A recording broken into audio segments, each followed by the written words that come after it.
Thank you so much for joining me this morning. And oh my goodness, such a difficult night. But in the wake of the recent riots across the UK, there's been considerable debate sparked by Elon Musk. That's the little man with the technology in the car. And his controversial assertion that a civil war is inevitable in the UK. Simply saying that is almost provoking it, isn't it? Keir Starmer, the Prime Minister, has responded with a firm rebuttal, emphasising the responsibility of social media platforms and condemning violence. In his talk, Starmer has said that people must be prepared, if they riot, to face the consequences. And the broader implications of Musk's comments must be borne in mind. Keir Starmer was swift to dismiss the comments of Musk, stating that the violence observed was the result of a small minority who do not speak for Britain. And he asserted these acts of organised violent thuggery are not representative of the wider population and condemned any incitement to violence, whether online or offline. Starmer emphasised the deployment of specialist officers and the expansion of prison capacity to accommodate those arrested.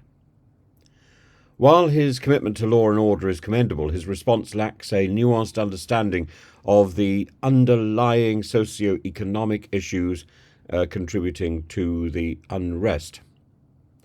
And the focus on punitive measures, such as increasing prison capacity, risks neglecting the root causes of the discontent, including the economic disparities, the social marginalisation, and the incitement by the previous government ministers.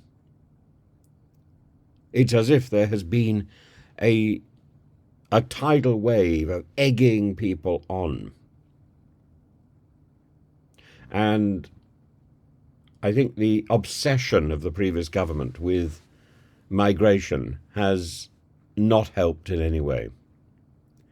Starmer's emphasis on the role of social media platforms in curbing misinformation, though necessary, may inadvertently have shifted responsibility away from the government's role and the previous government's role in addressing the grievances of this small group in society. Elon Musk's comments, posted on his social media platform Twitter, X, may be designed to defend the vocal nonsense which has been peddled on the channel to defend what his baby is doing, and his suggestion of an inevitable civil war, it's a statement that Downing Street has said is unjustifiable. His remarks were seen, and are, I think, an irresponsible amplification of far-right narratives, particularly in his interactions with characters like Tommy Robinson, sunning himself on a lounger in Crete, in Cyprus, I think. By questioning Starmer's focus on protecting Muslim communities, Musk implicitly suggests a broader neglect of other communities, thereby sowing further division. And it's wrong. It's not his place. Musk has been given too much prominence because of the money he's got in his pockets. And I think he's crossed the line beyond suitable and reasonable comment to that sort of questioning, which is parallel to Nigel Farage's, which comes very close to incitement. What people have talked about, stochastic. I can't what the other word was now, but yeah. Anyway, it's a jolly term being bandied around the internet.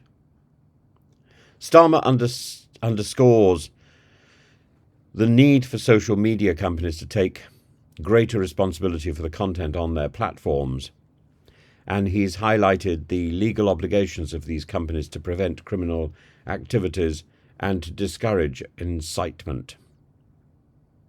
But you don't need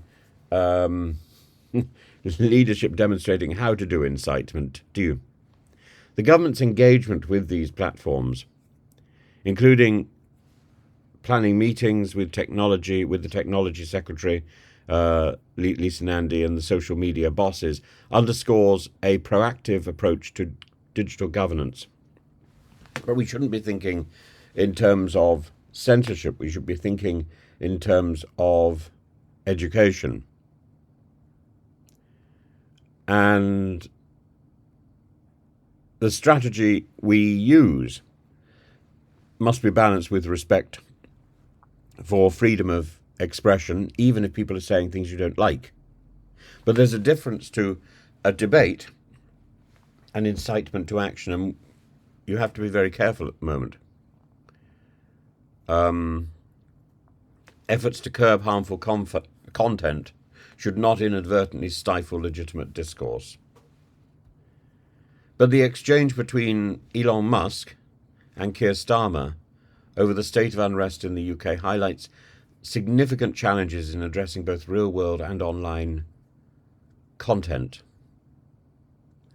And at what point that becomes technically incitement.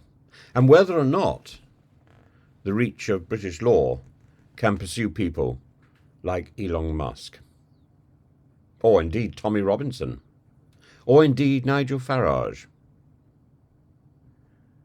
Starmer's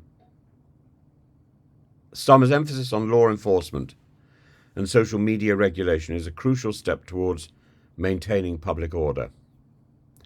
But it's imperative for the government to engage in meaningful dialogue, addressing the socioeconomic factors fueling discontent.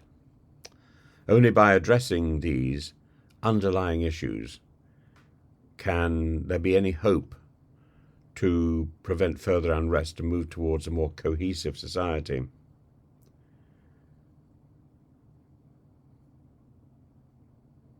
And, the nagging question in the back of my mind all the time is what to do with Farage. What to do with Farage.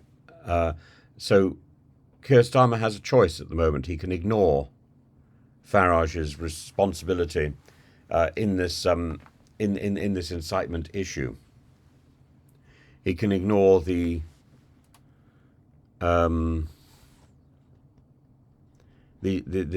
questioning that he was doing, this provocative questioning that he was doing, or he could embrace it. Give him a job. Let him see whether he can put his money where his mouth is, so to speak. And that might well shut up a large swathe of people in the country. And I think, given some responsibility, Farage may not come through, but either he's exposed as a sham, or he's somebody who can contribute to the greater good of our country. I think it's also interesting that Starmer talks about Great Britain and the United Kingdom, but in fact, there's no rioting in Scotland. And you have to ask, why is that? Or how Scotland has done so much better.